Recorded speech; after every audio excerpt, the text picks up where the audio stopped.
نماز کے بغیر جو اپنی زندگی گزارتے ہیں ان کی زندگی میں سوائے ٹینشن اور دکھ کے اور ہو کیا سکتا ہے؟ خشوع کے ساتھ نماز کرنا سیکھو. نماز پڑھنے کے بعد آپ ہلکے پھلکے پاؤ گے اپنے آپ کو. رقت کے ساتھ اللہ کے حضور گڑ گڑاتے ہوئے سجدے کرو, اس کا اپنا سرور پاؤ گے. اللہ اکبر. لیکن ایک بندہ کہے کہ جناب میں نماز پڑھتا ہوں لیکن ایسی کیفیت تو پیدا نہیں ہوتی, تو شیطان اس کو کہتا ہے کیا فائدہ ایسی نماز پڑھنے کا. لوگ بھی کہتے ہیں فلاں بندے سے یہ جرم بھی سرزد ہوتا ہے, نماز بھی پڑھتا ہے, اس کی نماز کو مورد الزام بناتے ہیں. تو بندہ بھی کہتا ہے چھوڑے, نماز نے مجھے کیا فائدہ دیا. لیکن کہا نہیں, نماز نہیں چھوڑنی. پہلے فرمایا نماز میں خشوع کرتے ہیں, یہاں فرمایا نماز کی محافظت کرتے ہیں. اگر کسی وجہ سے خشوع پیدا نہیں ہوتا چھوڑتے پھر بھی نہیں ہے. یہ اللہ کا فریضہ ہے. محدث کچھوچوی علیہ رحمہ سے ان کے ایک مرید نے کہا حضرت نماز پڑھتا ہوں لطف نہیں آتا, مزہ نہیں آتا. تو آپ نے حیرت سے کہا کہ اس کے باوجود پڑھتے تو ہو؟ کہا جی وہ تو اللہ کا حکم ہے, وہ تو پڑھتا ہوں. تو محدث کچھوچوی علیہ رحمہ جھومنے لگے, کہا واہ واہ, تم لطف کے بندے نہیں اللہ کے بندے ہو. تمہیں سرور نہیں آتا پھر بھی پڑھتے ہو, اس کا مطلب ہے تم سرور کے لیے, مزے کے لیے, لطف کے لیے نہیں پڑھتے, تم تو اللہ کے لیے پڑھتے ہو. اللہ اکبر. تو بندہ سرور نہیں بھی آ رہا پھر بھی اپنے آپ کو کھینچ کے لا رہا ہے مسجد کے اندر. خیال تنگ کر رہے ہیں پھر بھی مصلی پہ اپنے آپ کو کھڑا کر رہا ہے. سوچیں اس کو آوارہ پتے کی طرح کبھی ادھر پھینکتی ہیں لیکن پھر بھی وہ کھڑا ہوا ہے کہ میں نماز پوری کر کے جانی ہے. بار بار کبھی بھولتا ہے لیکن پھر دوبارہ نیت مان کے کھڑا ہو جاتا ہے, نہیں میں پوری کر کے جانی ہے. یہ کیوں کرتا ہے؟ میرے اللہ کا حکم ہے. تو خشوع کی وہ کیفیت نہ بھی ہو تو کہا محافظت پھر بھی کرتے ہیں. یہ خوش نصیب لوگ ہیں. اولئک هم الوارثون, یہ لوگ وارث ہیں. یہ لوگ جن میں یہ خوبی ہیں یہ وارث ہیں. کس چیز کے وارث ہیں؟ مال کے, دولت کے, کوٹھیوں کے, کاروں کے, محلات کے. کہا الذین یرثون الفردوس, یہ جنت الفردوس کے وارث ہیں. ہم فیہا خالدون, اس جنت سے وہ کبھی الگ بھی اس میں ہمیشہ رہیں گے.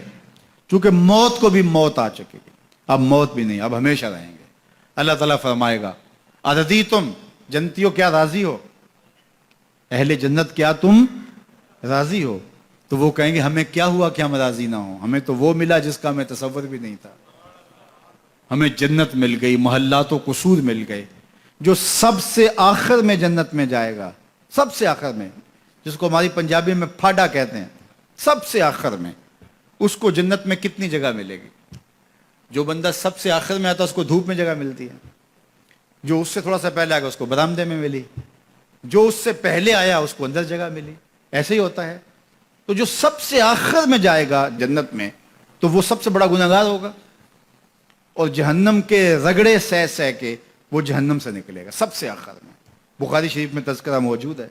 اللہ کے حضور حاضر ہوگا اور اللہ اس بندے کو کہے گا بتا کیا چاہیے. وہ کہے گا مالک مجھے یہ چاہیے. اللہ فرمائے گا لکا ما تمنیت, جو تو نے آرزو کی جات سب کچھ میں نے تیری جھولی میں ڈال دیا. اب جنت میں چلا جائے گا. اب اس کو تو یہ ہوگا سایہ دیوار میں جگہ مل جائے تو غنیمت ہے. جنت کے کسی درخت کے نیچے جھونپڑا لگا لوں تو کافی ہے. چلو کوئی 2 مرلے کا 3 مرلے کا کٹھیا بھی مل جائے تو کافی ہے. اس کے لیے تو اتنا ہی کافی کہ جہنم سے نکل گیا. لیکن اس کو کہا جائے گا جا جنت میں چلا جا, اور تیرے لیے جنت میں دنیا سے 10 گنا جگہ ہے. دنیا سے, بخاری کی روایت, 10 گنا جگہ. یہ 7 بر اعظم پہ پھیلا ہوا جہاں, اور اس کو 10 سے ضرب دیں, اتنی جگہ اس کی ہے جو سب سے آخر میں جائے گا. جب اللہ یہ فرمائے گا تو وہ کہے گا اتسخر وانت الملک, میرے رب تو مجھے رب ہو کے مذاق کر رہا ہے, مالک ہو کے مجھ سے مذاق کر رہا ہے, بادشاہ ہو کے مجھ سے مذاق کر رہا ہے. اس کو لگے گا ہی نہیں کہ مجھ کو, میں ساری زندگی پاپ کرنے والا لیکن ایمان کا چراغاں تو اندر تھا. اللہ اکبر. آج نکلے گا تو جنت میں سب سے آخر جانے والے شخص کو کتنی جگہ ملے گی؟ دنیا سے 10 گنا جگہ دنیا سے سب سے آخری شخص کو, پھاٹے شخص کو ملے گی. پھر بلال حبشی کی جاگیروں کا عالم کیا ہوگا؟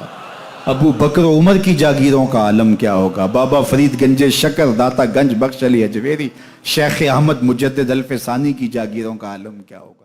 مالک کے حضور جب بندہ عزت سے سر جھکا دیتا ہے اللہ کی رحمتیں بندے پہ نازل ہوتی ہے. ایک روایت میں آتا ہے جب بندہ نماز کے لیے کھڑا ہوتا ہے, ابھی اس نے سجدے میں جانا ہوتا ہے, ابھی وہ قیام ہی کرتا ہے, اللہ فرماتا ہے میرے بندے کے گناہ جو ہیں اس کے بدن سے نکال کے ایک سمت کر دو تاکہ میرا بندہ اس حالت کے اندر میرے حضور حاضر ہو کہ وہ گناہوں سے پاک اور صاف ہو۔ حضرت نبی رحمت صلی اللہ علیہ وآلہ وسلم فرماتے ہیں کہ پھر اس کے سارے گناہ اس کے بدن سے اتار کے ایک سمت رکھ دی جاتی اور بندہ مصلی پہ سبحان ربی العالی کے نغمے الاپتا ہے، رکوع کرتا ہے، سجدے کرتا ہے۔ جب سلام پھیر کے نماز ختم کر کے دعا کر کے جانے لگتا ہے تو فرشتے عرض کرتے ہیں مالک یہ جو گناہ اتار کے ایک سائڈ پہ رکھے تھے یہ دوبارہ اس کو دے دیں؟ اللہ فرماتا ہے جس کی جھولی سے گناہ نکال لیے تھے دوبارہ اس کی جھولی میں نہیں ڈالیں۔ اللہ اکبر۔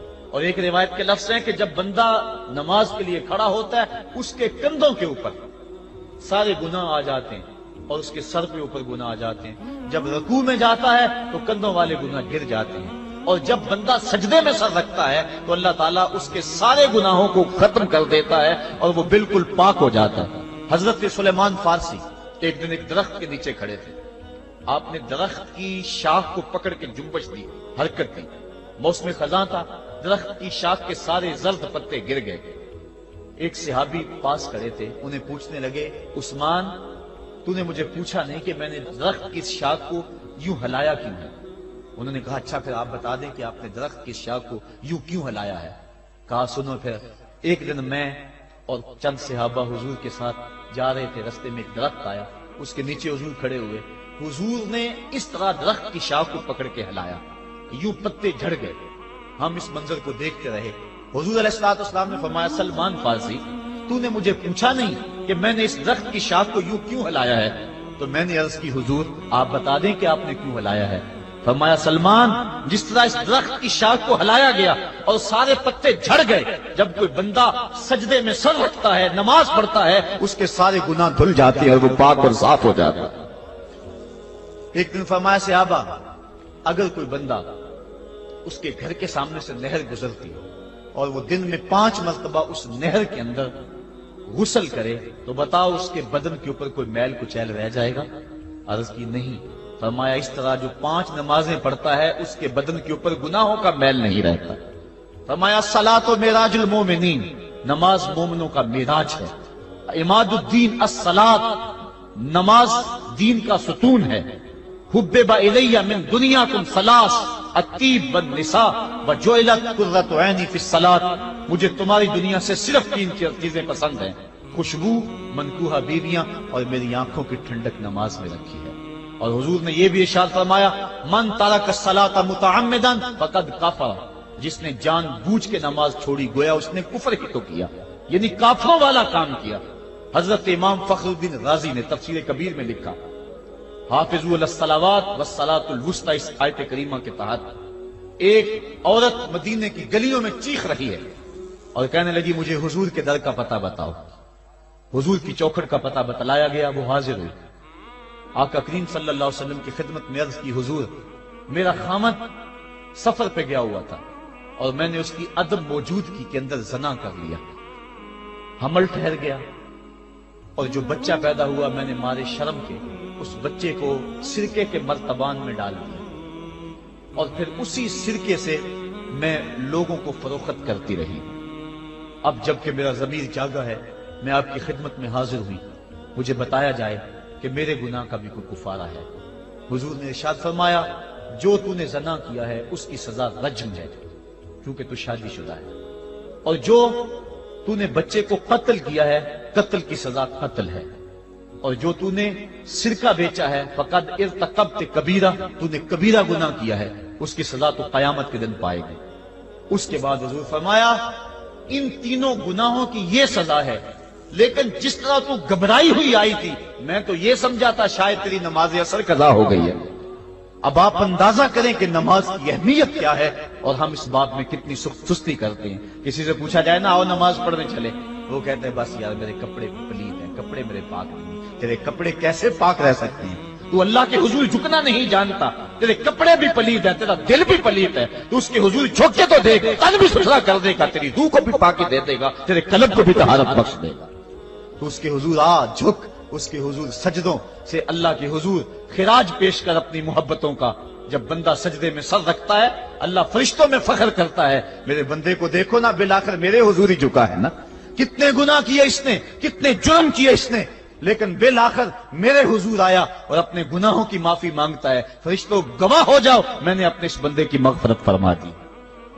تو اللہ کے حضور نماز پڑھنے والا، بلکہ ایک روایت مسند امام احمد بن حنبل میں موجود ہے، حضور فرمایا جب بندہ نماز کے ارادے کے لیے اٹھتا ہے اور وضو کرنے کے لیے جب پانی کا پہلا قطرہ چلو پہ لیتا ہے، جو ہی اس کے بدن سے وضو کا پانی چھوتا ہے، اللہ اس کے گناہوں کو معاف فرما دیتا ہے۔ جس نماز کے قصد کے لیے اٹھیں اور وضو کریں اور پانی چھوتے ہی گناہ معاف ہو جائیں، اگر اس نماز کا اعلیٰ درجہ سجدہ کر لیا جائے تو پھر مالک کی کتنی رحمت نازل ہوگی۔ یہ کتنی بڑی دولت ہے، یہ کتنا بڑا سرمایہ ہے جس سے ہم لوگ محروم رہ جاتے ہیں۔ آؤ اللہ کی رحمتیں سجدے میں ڈھونڈے، سجدے میں پیشانی رکھ کے جب ہم اس کی رحمت کو مانگیں تو وہ مالک ہمارے اوپر رحمتیں نازل کرے گا۔ آج پوری دنیا کے اوپر مسلمانوں کے ساتھ جو حالات ہیں وہ کسی سے مخفی نہیں۔ کوئی کہتا ہے کہ معاشی طور پہ مسلمان کمزور ہیں، اس وجہ کو بھی میں تسلیم کرتا ہوں۔ مسلمان کے پاس آلات حرب و ضرب بھی موجود نہیں ہیں، اس وجہ کو بھی تسلیم کر لیا جائے۔ سیاسی طور پہ مسلمان کمزور ہیں، اس وجہ کو بھی تسلیم کر لیا جائے۔ یہ ساری وجہیں اپنی جگہ پہ، لیکن یہ بھی تو سنو، مسلمانوں کی تعداد اس وقت 1.40 کروڑ ہے۔ افرادی قوت اتنی کبھی بھی مسلمانوں کی نہیں ہوئی تھی۔ اس وقت مسلمانوں کے پاس ایٹمی طاقت موجود ہے، اتنی قوت عسکری کبھی بھی مسلمانوں کے پاس نہیں ہوئی تھی۔ 56 اسلامی ملک ہیں جن میں قیمتی معدنیات سے اور تیل کی دولت سے اور سونے کی قیمتی معدنیات سے یہ مسلمان مالا مال ہیں۔ کیا کچھ نہیں ہے جو مسلمانوں کے پاس نہ ہو، لیکن ایک دولت چھن گئی مسلمانوں کے پاس، وہ سجدے کی آبرو، وہ سجدے کی عزت، وہ پیشانی رکھ کے اس رب کو پکارنا جو سب سے اعلیٰ ہے، جو سب سے بالا ہے، جس نے موسیٰ کے فرعون کو نیل کی موجوں میں ڈبو دیا۔ کیا پوری امت مسلمہ 1.40 کروڑ انسان سجدے میں سر رکھ کے سبحان ربی الاعلیٰ کے نغمے آلات کے اپنے رب سے گزارش کریں اور اپنی امت کا رونا روئیں؟ کشمیر میں لٹتی ہوئی جوانیاں اور پل قدس کے اندر بہتا ہوا خون، شبرغان سے لے کر کابل و قندھار تک اور موصل سے لے کر تقریب تک مسلمان کے اوپر جو ظلم و تشدد ہو رہے ہیں، اپنے رب کے حضور اس کا دکھڑا سنائیں اور اپنے مالک کو کہیں میرے مالک ہم لٹ گئے، ہم کٹ گئے، ہم پٹ گئے، اسلحے بھی موجود، افرادی قوت بھی موجود، سیاسی طاقتیں بھی موجود، لیکن اس کے باوجود مسلمان دبتا چلا جا رہا ہے۔ اسی کشتی کو ہے خوف تلاطم صدحیف منہ موڑ دیے تھے جس نے بڑھتے ہوئے طوفانوں کے، جو 300 تو کر جرت اور وہ طاقت اور وہ عظیمت کی داستانیں رقم کرتے ہیں کہ مالک تو بھی اس دن کو یوم فرقان کہہ کے پکارتا ہے۔ آج وہ امت بیچ منجدار کے اس امت کی کشتی ہچکولے کھا رہی ہے۔